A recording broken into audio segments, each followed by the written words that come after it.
What's up, all my wonderful friends? How's everyone doing? Hope you're doing well. I'm doing pretty well, and I just wanted to help some of our fellow community members in the drumming community. We're all so supportive of one another and helpful. And man, it's so cool to see also all the people getting inspired, by multiple people, but specifically Drew. Drew on the kit, DOTK. Check him out if you don't know about him. You should know about him. If you're a drummer, you should know. Okay, Drew is a fantastic drummer, great stick control, great chops, very clean, a lot of linear stuff. But besides giving Drew accolades, I wanted to help some of the people that are just now starting out on their drumming journey, or may have just purchased a pair of sticks and a pad.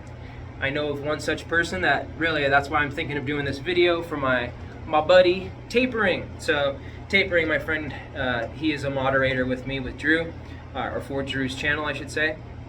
And he just got a pair of sticks and a pad. So this lesson is really for you, my friend. Okay. So what we're gonna do is we're gonna just kind of work on a little bit of our stick control and kind of getting just our drummer's grip, how to hold the sticks properly. And then I'm gonna teach you an exercise that's gonna really, really help you. And I know there's a lot of different schools of thought. A lot of people are like, you gotta know your rudiments, you gotta know, and I firmly believe that. I am one of those people, but I'm also flexible and like to teach to people's, strengths and weaknesses. But your rudiments, that's our vocabulary. As drummers, that's your vocabulary. So just like we have syllables for our words, we have syllables for our counts, okay? So syllables make up words, right? Words make sentences, sentences make paragraphs, paragraphs make pages, pages make chapters, chapters make books, right? And so on. Same thing with your articulation and the way that you play your different syllable counts on your kit and with your sticks. Think of it as speaking through your instrument rather than speaking through your mouth, okay? So what we're doing, this is gonna be simple for you to pick up here, bud, Tapering. We're gonna count 4 quarter notes, 8 notes, and 16th notes, okay? It's really important to know how to count those, how to get the proper timing of it. Each note value either has a long or a short note value, okay? Quarter notes have a long note value. They take up a long amount of space. 8th notes, a little bit shorter amount of space. 16ths, we call them short notes.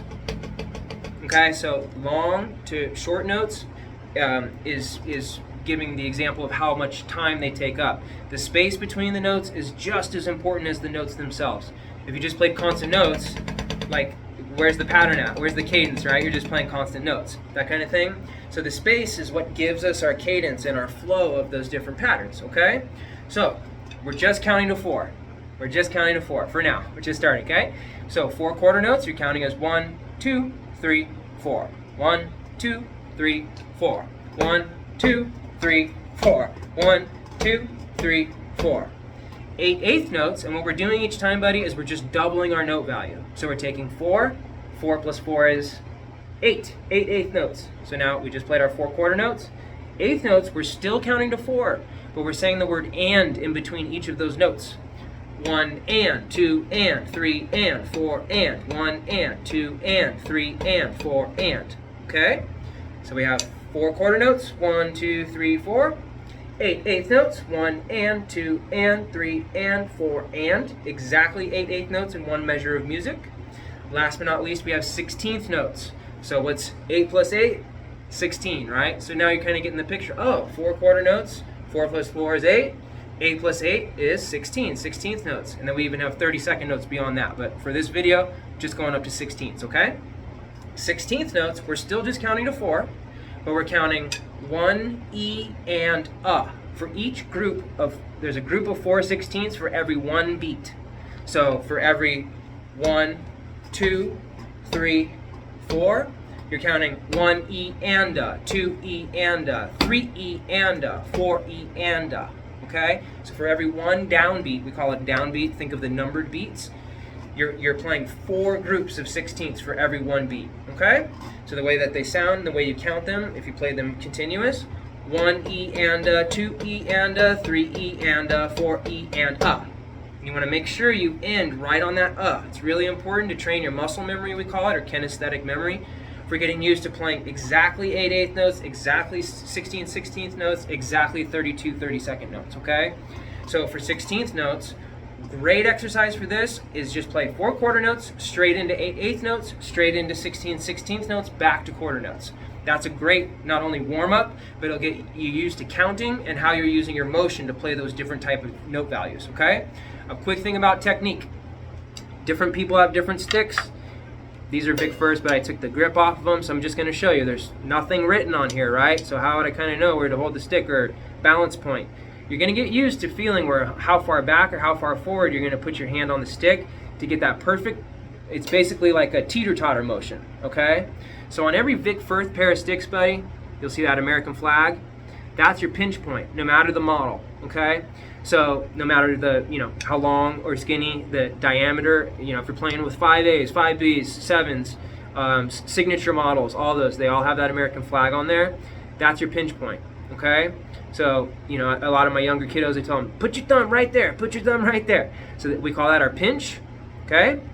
And then we lightly wrap the back 3 fingers around the back. We're not doing a death hammer grip. We're not doing this. We're not doing this, that kind of thing. You want it nice and loose. So you should see a space in your hand right here. And what we're actually doing is we're playing the back of the stick. A lot of drummers don't know about this, and they play everything from the front of the stick and kind of guiding the front of the stick, like you're smashing a bug or something, like playing the front of the stick, I call that, from here forward, playing the weight like that. What you want to develop in your muscle memory, this is really important, is to play the back of the stick. All of the control is in the back of the stick. The front of the stick will follow what you do in the back of the stick. All of the control is back here, not in the front. So you don't want to be playing the weight of the front of the stick like that. You want to be playing the back of the stick and using the rebound so that the stick comes back up into your hand like that. So even if it's your left or your right, see how my hands are nice and loose and I've got that space in my hands? Kind of put this here a little bit more. So I've got that nice space in my hands. We call this match grip, German grip. It's more referred to as American grip now. But what we're doing is your hands are in the same position. Your shoulders are out, but not way out. You're still comfortable. So you want to have your shoulders out. We call this our drummer's V. You have a little V shape and an angle, so you're playing on the tips of your sticks. So you're trying to imagine basically you have a bullseye in the middle of your pad. You want each stick to try to hit the same spot in the center of the pad, okay? And playing the back of the stick and let the stick bounce back up into your hand. So you're not guiding the stick up every time. You're letting the stick flick back up into your hand. That way the stick is doing the work for you and your hand's just guiding the stick, okay? So what's really important, play wrist and fingers. As drummers, we're not using so much shoulder. We're using a little bit of elbow every now and then for some power strokes. But all the control, all of the fine touch, all of the development that's really going to help is all wrist and finger control, okay?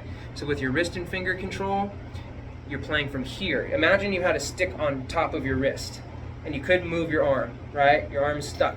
You're playing from here. So then you're using your wrist and fingers to play with the stick rather than using your whole arm. It's not a tennis motion. It's not really a throwing motion. It is somewhat, so that's why it's not really a throwing motion, but it's kind of like you're snapping down rather than like you would throw a baseball. Think of like that motion. Kind of like that, okay? Rather than you're not pitching a ball, you're just throwing from the wrist. Kind of like flick, that kind of thing. Flick, all right? So what you're doing, wrist and finger control, super important, all right? I know that's a lot of info to process kind of quickly, but think wrist and fingers, loose, and not playing from big motions because it's going to get you tired. Practicing with touch is going to develop your control and your muscle memory way better. You can always play louder and play harder, okay? And especially just single strokes. But you want to focus on that good control. That's really important. I'm a huge stickler on technique because I've injured myself from bad technique in the past. I've had students who've, hurt themselves. All different things can happen because it's a repetitive stress injury. If you hold the stick tight, when you hit the stick, there's shock that goes up through the stick. If you hold the stick tight, all that shock goes up into your hand, your joints, your ligaments, your tendons. It hurts over time, okay? So that's why you want to hold the stick loose. Let the stick bounce for you because you can develop tendonitis really quickly if you're holding too tight. So what I tell my younger students, it's like holding a baby bird. Imagine you caught a baby bird in the yard, right? Or, saved a baby bird. You don't want to hurt the baby bird and squish it, right? But you don't want to hold it so loose that it flies out of your hand. So you want to cradle the baby bird, so you've got that cradling motion and that looseness in your hand. So that way the stick can flex and pivot on that pivot point. We call it our fulcrum point, but your pinch point, your fulcrum, your teeter-totter motion, I'm all referring to the same part of the stick, okay? So back to our note values and practicing, but that's why it's so important to use good technique when you practice these. It's really important, okay? At least in my opinion. So you don't hurt yourself too. That's important. All right? So remember, 4 quarter notes, 1, 2, 3, 4. 8 eighth notes, 1 and 2 and 3 and 4 and. 16 16th notes, 1 E and 2 E and 3 E and 4 E and. Okay? So what I'm going to do, and I'm just going to play it in a sequence, in a loop for you. You're going to get the sense of what they sound like. In addition to, you can work on these note values. This is first and foremost really important. So, and then you'll learn how to count easily too. Counting is, a lot of drummers do everything by ear. Having a good ear is great, but it can also be deceptive. Your ear can lie to you, okay? Analyzation tool and counting and, using your counting tool or your reading skill, that's your surefire way, because then your ear can't deceive you because you've analyzed it properly, right? So at least learn how to count. The reading part, don't have to worry about that so much unless you want to really get into it. But the counting tool is 100% necessary in my opinion, okay? So here we go. You want to get your tempo. Your tempo is either going to be slow, medium, or fast. Okay, and what I'm doing is I'm just counting 4 quarter notes. 1, 2, 3, 4, and then you start. That's beat 1. So what you're doing is we're agreeing on what our tempo is, how fast we're playing the pattern. In addition to we're agreeing where beat 1 is at. Beat 1 is the most important number, okay? This is for everyone, but for you specifically too, bro. But for anyone starting their journey, beat 1, most important number. That's where everything starts. That's where everything comes back around to. That's where everything is organized around. If you know how to find beat 1 with your ear in the music you like, you can figure out any pattern. You can figure out any pattern in the entire world if you know how to identify where beat 1 is at, okay? Beat 1, really important. So our tempo, we're going to choose a slow tempo just for the sake of getting this exercise and working with your technique with it, okay?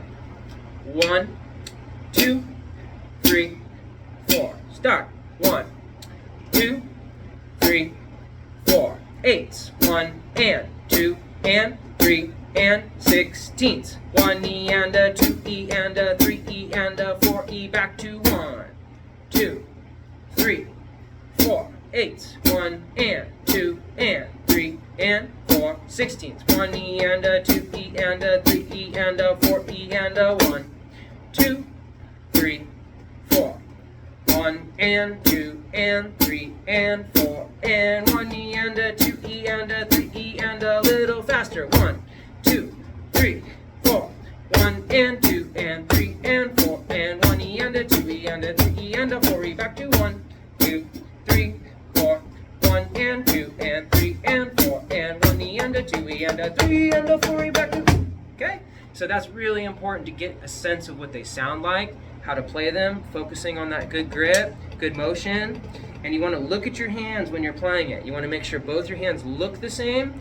You're raising your stick height to the same height, and you're bringing them down with the same amount of force, but the word we use as drummers is velocity. So the amount of velocity you come down with, in addition to your stick height, that's going to determine your volume, but the word we use is dynamics, okay? So your volume control, there's no volume knob on drums, right? We are our own volume knob with our dynamics. That's why I say practicing with touch is really important. So many drummers practice everything single strokes and hard, and then it's like they can't play soft, because they don't practice touch. Touch is all within your fingertips, really, okay? Touch is really important, rather than just smacking. We call those power strokes, playing from the elbow. Kind of rock drummer style, right? But what we want to do is develop touch. That's going to help you play faster, sustained, without getting tired, okay? That's really important. So if you use big motions, big muscles, you're going to get tired faster because you're using big motions to get your sound out.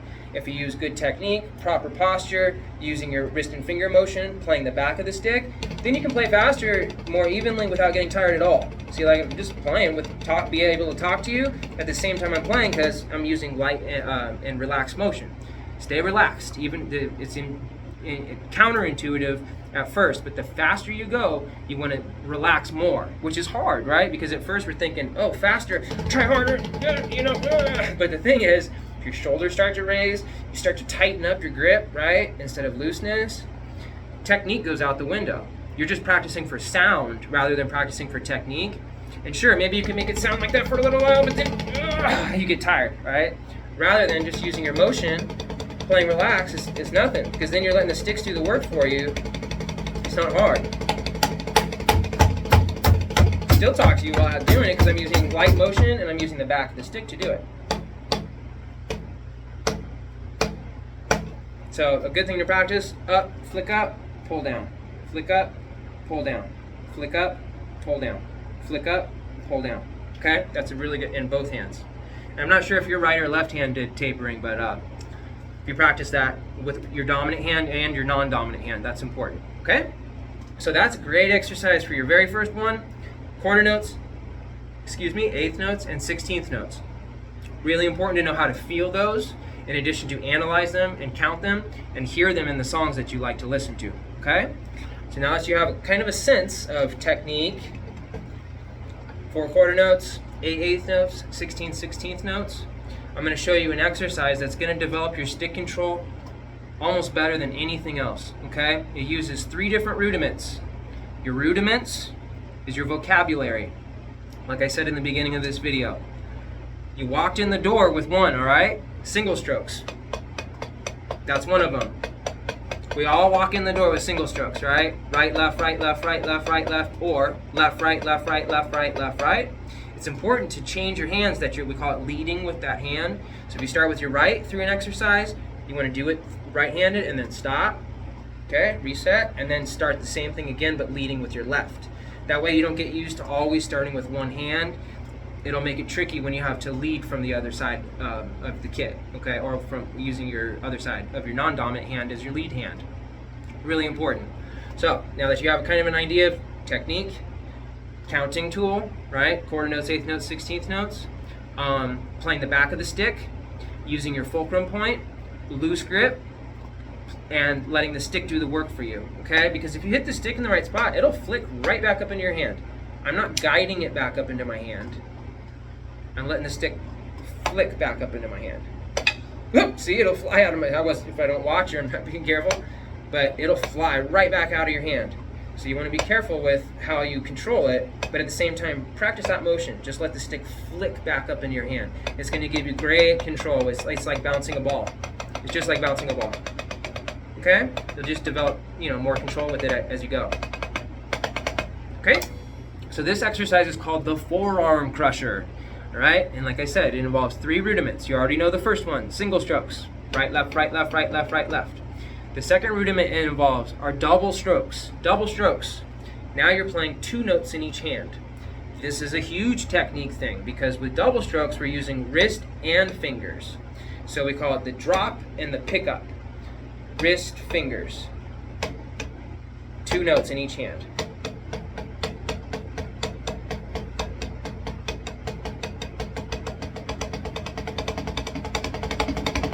Guys, that's called a double stroke. 2 notes in each hand. Be really slow with it at first and deliberate. Practice speed is always slow, all right, guys? Double strokes. Wrist and fingers, wrist and fingers, wrist and fingers, wrist and fingers, wrist and fingers, wrist and fingers, wrist and fingers, wrist and fingers. But you kind of see this kind of flow to it too, how my arms are kind of snaking. And what we're doing is we're dropping it, we're picking it up. Drop, we call it drop, pick up, or drop, catch, or push, pull. There's a lot of different names for it. The molar technique is a double stroke technique that involves that constant motion between your wrist and fingers. So you kind of looks like a piston going. That'll help you play faster once we get to more advanced stuff, especially 16th notes. That's called molar technique. Don't worry a whole lot about that right now, okay? You can get injured doing that if you don't do it properly. But double strokes, right, right, left, left, right, right, left, left, right, right, left, left, right, right, left, left, or left, left, right, right, left, left, right, right, left, left, right, right, left, left, right, right. Okay? So there's 2 rudiments. Single stroke is your first one. Second one, double strokes. Third one is called a single paradiddle. I'm sure you've heard the word paradiddle before, many of you, and even people who don't know anything about drums have heard the word paradiddle before. I find that a lot of times, like, oh, you're taking drum lessons? Oh, do you know what a paradiddle is? You know. So anyway, paradiddle, sticking, is a combination of using your single strokes and double strokes, okay? And the reason they call it a paradiddle is because I guess back in the day, that's how they thought it sounded. So that's the word association, or the syllables that they used when they were developing all of the rudiments to help you memorize what it sounds like. But the sticking of it is a right, left, right, right, left, right, left, left. Paradiddle, paradiddle. Right, left, right, right, left, right, left, left. Right, left, right, right, left, right, left, left. Okay? So you can either sing paradiddle to yourself, or think of it, and what we're going to do is use it as a note value and in this exercise. But that's going to be the hardest of all three rudiments when you first pick it up. Practicing a paradiddle is going to be tricky. I'm not going to lie to you, but it's not hard. It's just new. It's just new. There's a difference between being hard and unattainable and something that's just a little bit tricky because it's new, but you can easily get. Okay? So the forearm crusher, because it really works out your forearms, is constant 16th notes. That's why I taught you how to count first. Okay, big brains over here. I taught you how to count first. 16th notes, constant 16th notes. But what we're doing is we're just changing between single strokes, double strokes, and a paradiddle. Okay, and I'm going to count it out for you as we go through it. But it's really, really important to focus on that technique and learn those rudiments to your advantage. It's going to help. These are the three. Well, yeah, I would say three most important rudiments out there. You got to have strong singles. You got to. Strong doubles are crucial. A lot of people don't practice, but they should. And paradiddles are even more crucial because you're using what is almost like a hybrid rudiment, where you're using multiple rudiments to form one rudiment. Okay? So remember, paradiddle, paradiddle. Right, left, right, right. Left, right, left, left. So your paras, that's your single strokes. Your diddles, that's the double stroke part. Okay? So this constant 16th notes, 1 E and a, 2 E and a, 3 E and a, 4 E and a. But each bar, you want to change straight into the next rudiment. So you're using 3 rudiments to play constant 16th notes. The 16th notes don't change. It's always 16th notes. But what you're focusing on is those rudiments and changing at the right time once you get through one bar or one measure of playing it with the other rudiment. Okay? So I'll play it nice and slow for you so you get a sense of how it sounds, what you're counting, and what your technique should look like as you're playing it, okay? And then I'll play it on the snare for you so you can get a little bit more auditory feedback to hear it too. All right? 1 E and a, 2 E and a, 3 E and a, 4 E and a. 1 E and a, 2 E and a, 3 E and 4 E doubles. 1 E and a, 2 E and a, 3 E and a, paradiddle. 1 E and a, 2 E and a, 3 E and a, 4 E back to 1 E and a, 2 E. So I'm doing singles, doubles, paradiddle. 1 E and a, 2 E and a, 3 E and a, 4 E and a. 1 E and a, 2 E and a, 3 E and a, 4 E and a. 1 E and a, 2 E and a, 3 E and a, 4 E back to singles. 2, 3, doubles. 1, 2, 3, paradiddle. 1, 2, 3, 4. So you get the, I'm just counting 4 quarter notes down here, but it's that constant note value of da da da da da da da da. That's what it should sound like, even though you're switching between all these different rudiments. Okay, that's called the Forearm Crusher. It's such a good exercise, I promise. It's one of the best out there that I found, especially for warming up, but just for general stick control, okay? Because you're practicing 3 rudiments, and it'll develop your hand speed in addition to your articulation or the cleanliness or evenness between all of your beats, getting your right and your left hand to sound the same, or your dominant and non-dominant hand to sound the same. It's a great one, a fantastic one, okay? So now that I'm gonna play it on the snare for you a little bit, you'll get a little bit more auditory feedback of what it sounds like, but thinking single stroke, double stroke, paradiddle, okay? That's really important. 1 E and a, 2 E and a, 3 E and a, 4 E and a. 1 E and a, 2 E and and a 3 and a 4 E doubles, 1 E and a 2 E and a 3 E and a paradiddle, 1 E and a 2 E and a 3 E and a 4 E, back to singles, double, paradiddle, back to singles, doubles. I was gonna speed up, but then I was like, nah, stay there. Diddle. Then go faster. Double. Diddle. Okay? You can get that fast.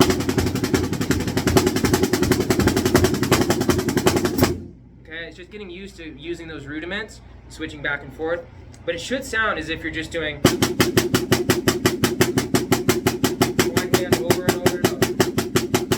That's kind of the trick to it, is to get every note to sound like that, even though you're using rights and lefts and different rudiments to get the sound out. So when you switch from singles to doubles, it should still just sound like. Okay, same thing with the paradiddle. And with the paradiddle, there's actually an accent on the downbeats, but we'll get to that in a later video because this is a long video. I wanted to do this though for my friends out there and aspiring drummers that might just have a pair of sticks and a practice pad. There's so much fun you can have on just a practice pad, and stomping on the ground too is a great thing to pretend you've got your bass drum or your hi-hat kind of thing. But you can practice all, like if you're playing full patterns,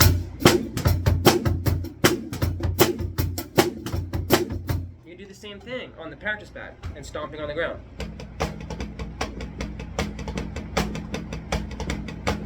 Okay, so if you practice this stuff on the pad, it will translate into the full kit. I promise. I promise, promise, promise. Square. Okay, so if you practice that stuff, you can still practice whatever different rudiments you're working on your pad that will then translate to when you actually bring it to the kit.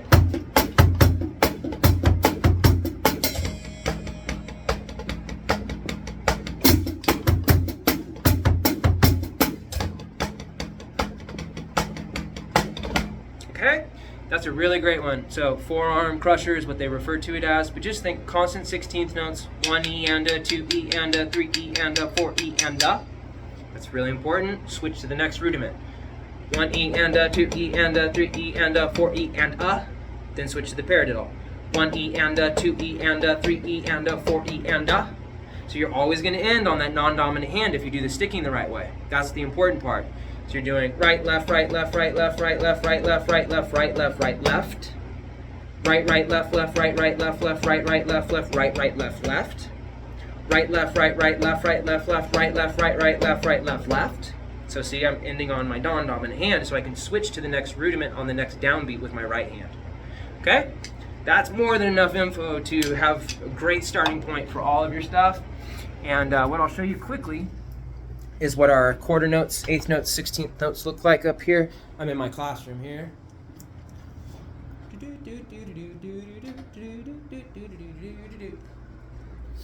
Okay, so up here on the board, we have our 4 quarter notes. 1, 2, 3, 4. Just counting to 4 over and over. These are what our eighth notes look like. They have one line that connects the notes at the top. 1 and 2 and 3 and 4 and. This is what 16th notes look like. They have 2 lines at the top connecting the notes. See how we're still just counting 1, 2, 3, 4, but now we're counting 1 E and 2 E and 3 E and 4 E and Okay, so that's what your note values look like. Kind of wide shot. That's what I showed you in the beginning of this video. 4 quarter notes, 8 eighth notes, 16 16th notes, back to quarter notes, eighth notes, 16th notes, quarters, eighths, 16ths, quarters, eighths, 16ths. Okay? Just counting to 4 each time, but we're just adding those other syllable counts, and that's exactly what it should sound. If you can count it like that, 1, 2, 3, 4, 1 and 2 and 3 and 4 and 1 E and a 2 E and a 3 E and a 4 E and a, that's exactly what it sounds like. So you're just saying those syllables because that's exactly how you're making those sounds with your sticks when you do it. Here's the sticking for a paradiddle, single paradiddle. I call this the paradiddle pyramid because this is a single, this is a double paradiddle, and that's a triple paradiddle. But for your sticking for your paradiddle, right, left, right, right, left, right, left, left. Paradiddle, paradiddle, okay? 1E and 2E and 3E and 4E and 1E and 2E and 3E and 4E and, okay? Don't worry about the other two for now. All right? So that's more than enough to get you started. If you have any questions, put them in the comments of the video. But this is really going to help for any of those who are just starting out, kind of getting into the stick control part of it, and don't want to like, do I have to learn how to read? Do I have to learn how to do this or that? You know, and the short answer is no, you don't have to do anything you don't want to do. Is it recommended? Yes. Because the more stuff you know how to play, the more fun it is, by far, okay? Because there's so many people, like they just learn one groove. AC/DC is a good example. And that's a great groove, don't get me wrong. But you want to be able to play a little bit more than that.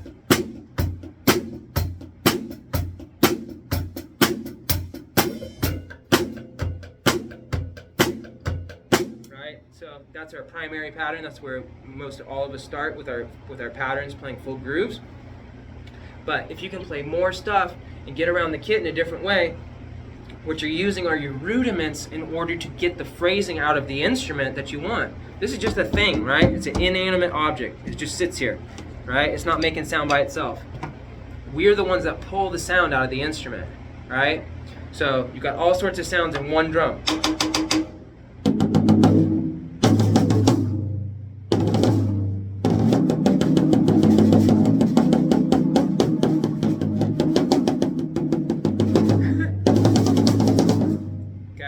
Totally out of tune. I always play with pads on here because I'm in the classroom, but you get the idea. That's how you're going to phrase all your stuff once you get into more advanced concepts and more advanced playing. But for now, practice pad is your best friend as a drummer. Best friend. I do practice more on the practice pad than I do on the full kit. At least to get warmed up and practicing my sticking stuff. If I'm using my feet, most of the time I'll be on the kit, but just playing on one surface. But even if I'm not, I'm still stomping on the ground like I was showing you earlier in the video. So if you get used to doing that, your stick control, all your fine touch and stick control is all going to be figured out on the practice pad, I promise. And if you put in a good amount of focus and discipline and goal setting in the very beginning and develop good practice habits right in the beginning, it's going to make a world of a difference as you get to the more advanced concepts as you get, as you evolve as a drummer. Because if you start in a good place and you develop good technique and good practice habits in the beginning, then you don't have to go back and untrain all the bad stuff you've been doing, or like trying to do everything by ear and having no concept of how to count or proper control and technique and that kind of stuff. Because that's how I was. I just self-taught and played everything by ear. Didn't even know how to count, like played my rolls with just my fulcrum point, no back fingers, that kind of thing. Till I learned the difference, and had better control and was able to figure stuff out. I was taught by my mentor, but before I did that, then I had to go back and unlearn all those bad habits that I had practiced for, at least a couple of years, once I learned the proper way. So it's really important, if you have a strong foundation in the beginning, then you can build your walls, and maybe think of it like Legos, you gotta have that big green square in the bottom, your foundation, to build any walls, or maybe put a little window in your house, then a little roof, maybe a little tree outside, whatever. But you gotta have that foundation to be able to build on top of, right? Same idea with your rudiments, your note values, and your stick control. Have a good foundation to start with. All the other stuff that comes along afterwards will be way easier because you've already spent the time getting it into your muscle memory or your kinesthetic memory of how to play in proper technique and proper note values and playing even.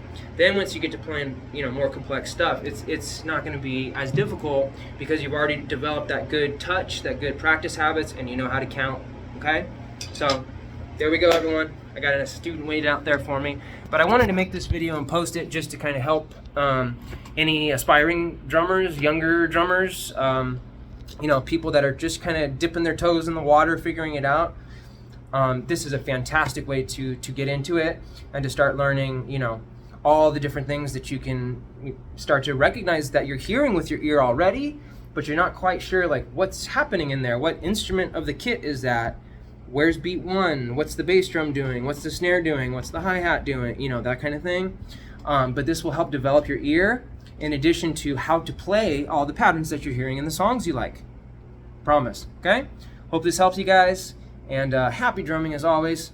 Love you, love the community, and I wanted to do this just to kind of help as an instructional video on my break in between my next student that starts in 2 minutes. So I gotta go, but love y'all, happy drumming, and I will see you on the next video.